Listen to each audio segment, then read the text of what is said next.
Hello students, আজকে তোমাদেরকে প্রাথমিক শেষ পরীক্ষা বৃত্তি পরীক্ষার প্রশ্নপত্র দেখাচ্ছি। বিজ্ঞান প্রশ্নপত্র দেখবে। এখানে তোমাদের বৃত্তি পরীক্ষা হয় ক্লাস 4-এ, 1 ঘন্টা 30 মিনিটের পরীক্ষা হয়।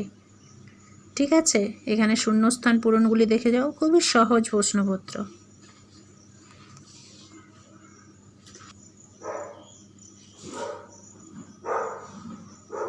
তারপরে দেখো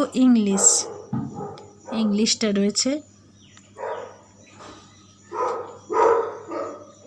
তোমরা দেখবে, বন্ধুদের মধ্যে শেয়ার করবে।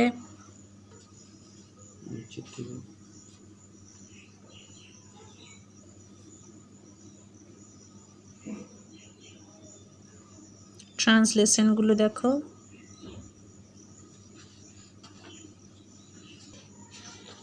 ভিডিওটা ভালো লেগে থাকলে চ্যানেলটাকে সাবস্ক্রাইব করবে।